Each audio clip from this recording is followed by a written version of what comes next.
Okay, so so far we saw the epidemic in this century. So let's see how the global community responded to these problems.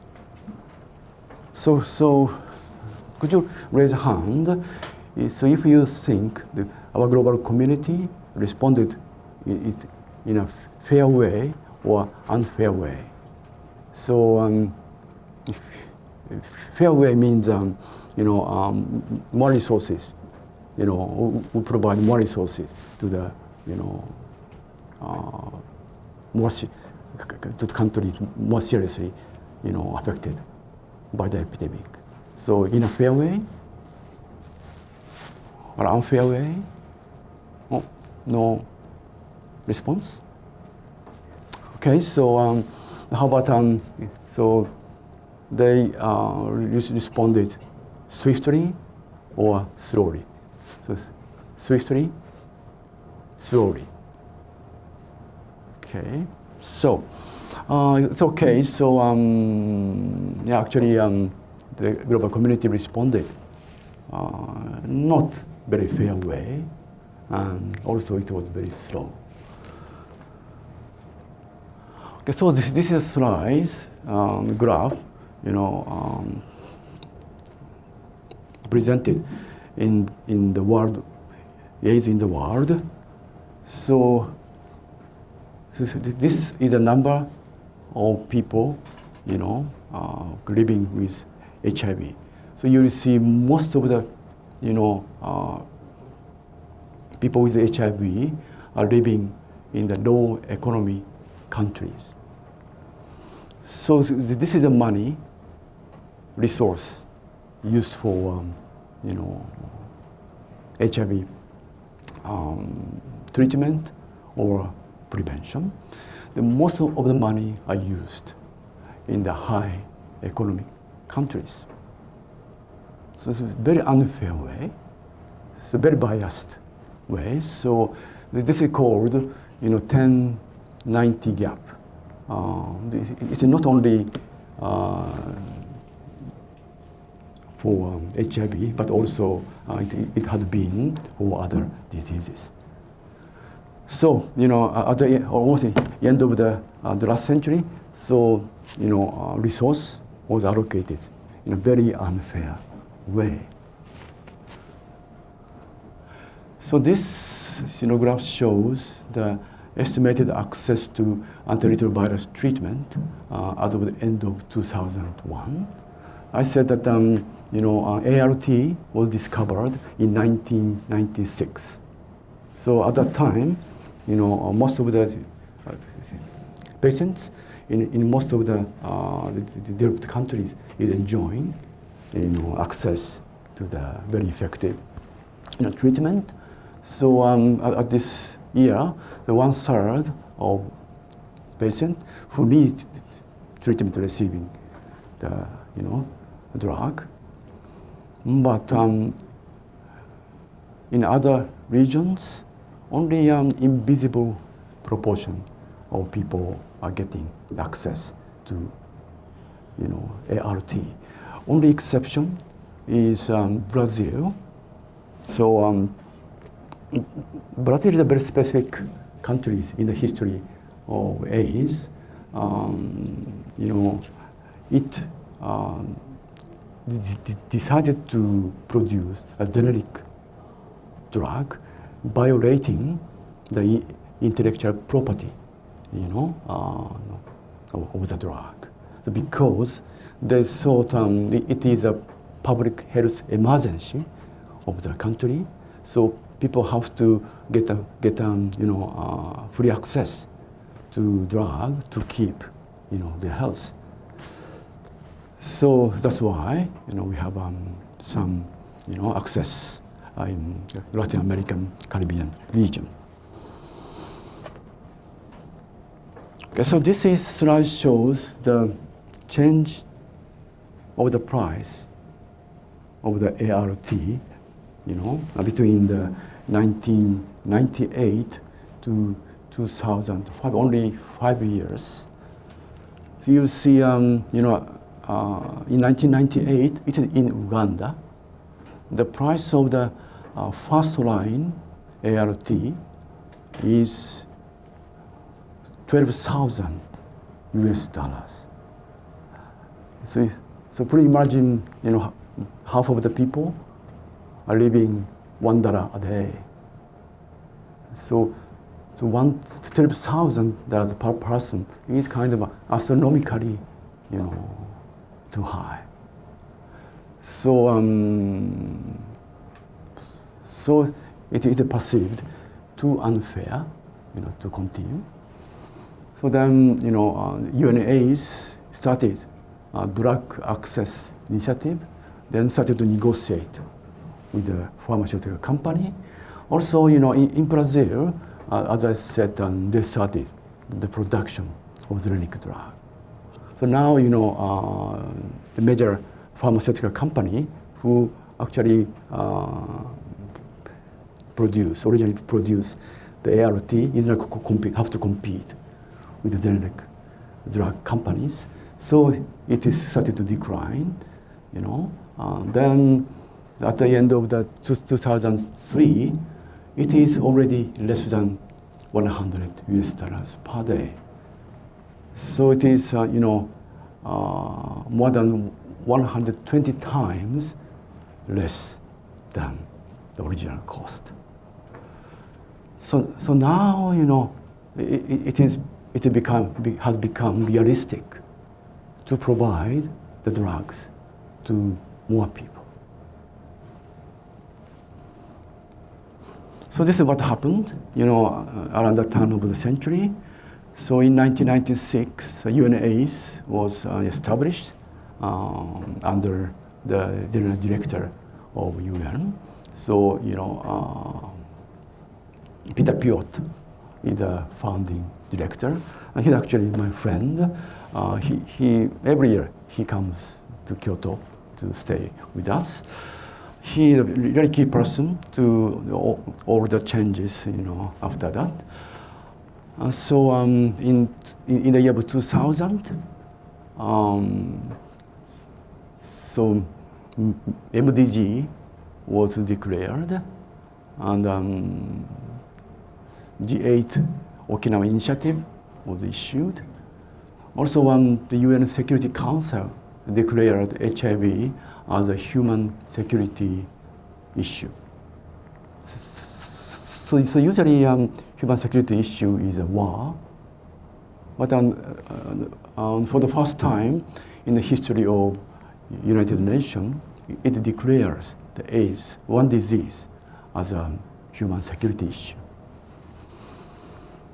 So then Gates Foundation is created, and then in the year of 2001, so there was UN General Assembly of special session, specifically focused on HIV/AIDS. Then, they issue the declaration showing the agenda toward the year of 2010. Okay, so also Global Fund was created in the year of 2002. The PEPFAR is an initiative by President Bush of USA, allocated huge money to the global, AIDS program. So then, because of these, activities and movement, the resources available to low and middle income countries increased.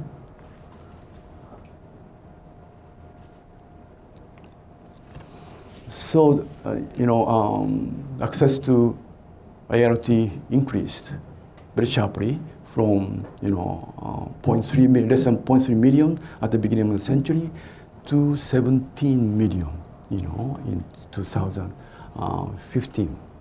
It is almost half of the people who need drug now receiving the treatment.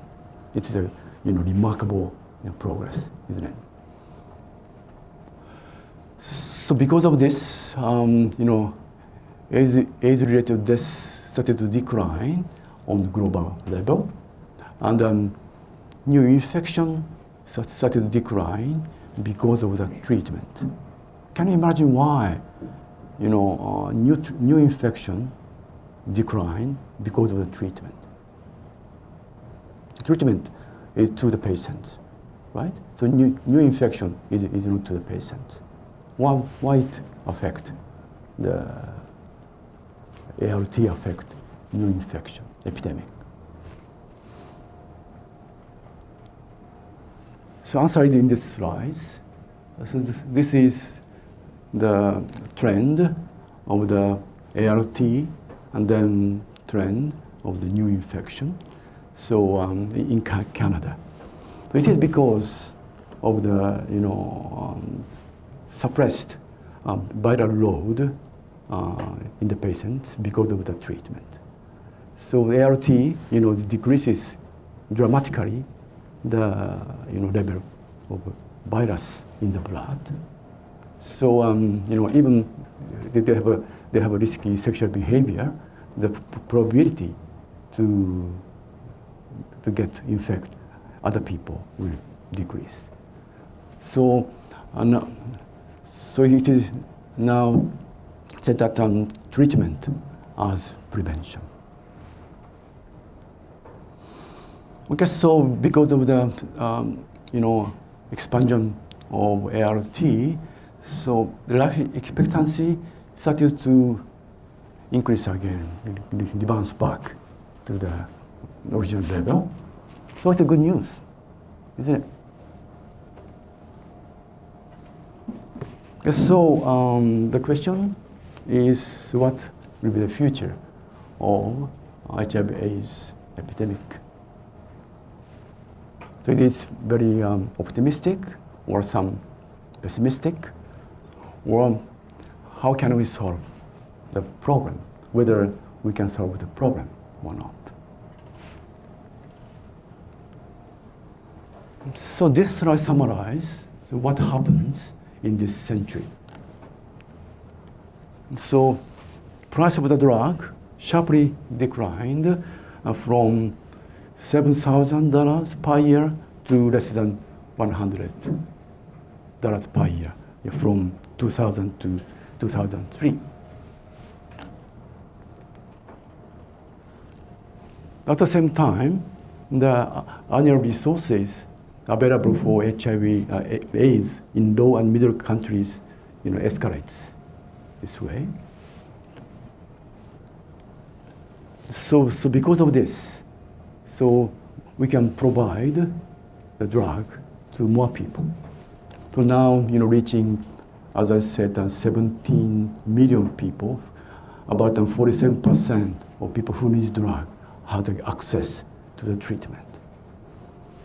So because of this, AIDS-related deaths declined, and then new infection also declined. So looks, very good.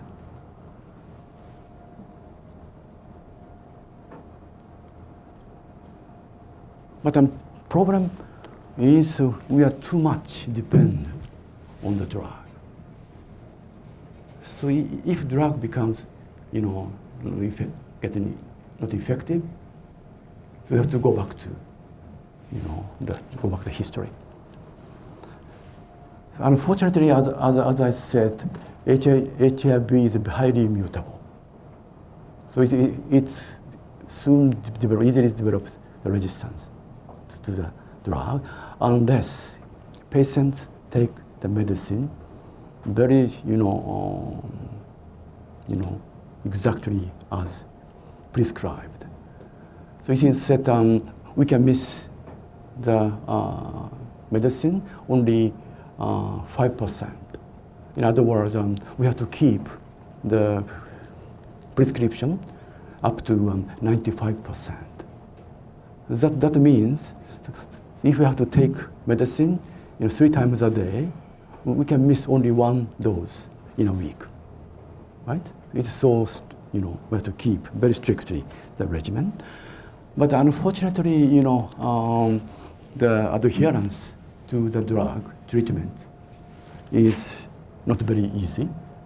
So this is what was actually happening in the African countries. So of course at the beginning, adherence is perfect, 100%.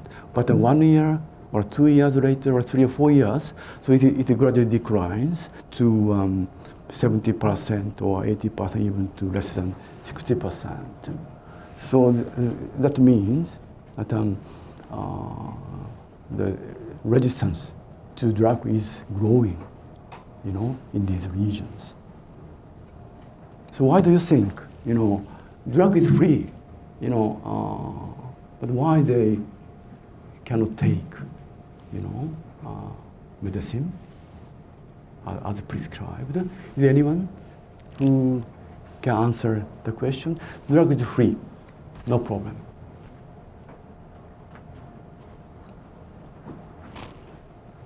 Maybe some of you think that maybe the cost to travel. So maybe people living far from the clinic have to take a bus or taxi to go to the clinic. But because they're too poor to afford it, they may not be able to, attend the clinic. That may be one reason. Is there any other reason you can think?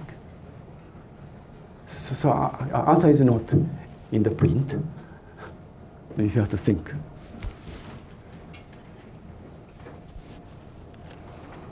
So the other reason include, cost for testing. They have to be, clinically monitored in the level of CD4 or viral load, but testing is very expensive for them, so they cannot go to the hospital, the clinic. That's the reason. So also,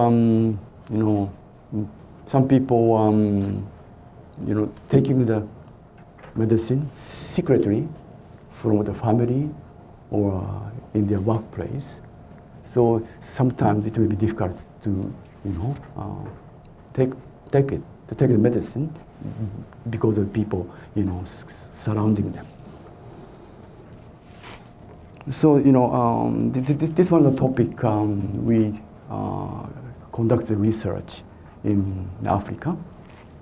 So next slides show the paper published by a group, especially Patu Mashika Musmani. He's our assistant professor. He's going to give a lecture next time. So, he conducted a so-called mixed method study, combining qualitative approach and quantitative approach.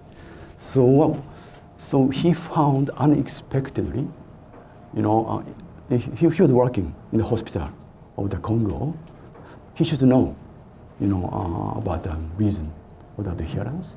But he unexpectedly found that they are not taking drug because they have nothing to eat. They have drug, but they have no food. That's why they say they can take drug. So according to the interviews, people said that if we take the drug without eating anything, it causes a very severe stomach pain that they cannot tolerate. So that's why they don't take medicine without food. Also, they are instructed by the medical doctor to take it after meals. If no meals, no after meal. So they don't take medicine. So there's, misunderstanding, but it is real. So in the next, quantitative study, so he surveyed 900 HIV patients, then found 60% of them are food insecure, and 20% of them are very poor, ART adherence. The food matters. So when we think, future ART treatment, we also have to consider how to secure the food, to those people. So if people do not take drug as prescribed, it's easily develop resistance. So this article, titled "Global Threat from Drug-Resistant HIV in Sub-Saharan Africa," it warns that it would be the real, danger. So in this paper, they, reported that almost 10% of new infection is by the resistant virus already. Also, that prevalence is growing year by year by the rate of amazingly 30 or 40% every year. So it is on the increase. Okay, so I said if we depend too much on the ART, so if now the drugs they are taking is a so-called first line ART. First line means the early drugs. The price is much cheaper than others. But as I said, and resistance to the first line ART is growing. So so that means the gain we achieved is decreasing this way.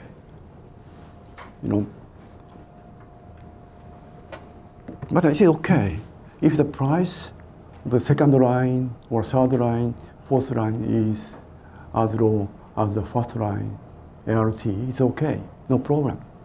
But the problem is they are very expensive. So the second line ART is 3 times more expensive than the first line. That means if we replace all first line drugs with the second line, we need 3 times more budget globally. It is impossible. Also, third line is 15 times more expensive than the first line. So it is unrealistic that we can provide the drugs in such a cheap price. Okay. So this is the final slide. So what do public health specialists, this is us, have to do with this problem? For the solution of this problem, on one hand, we have government or even agencies responsible for the policy and program. So on the other hand, we have people who are responsible for their own behavior and health. So in this spectrum of the responsibility, so what role our public health scientists or specialists can take?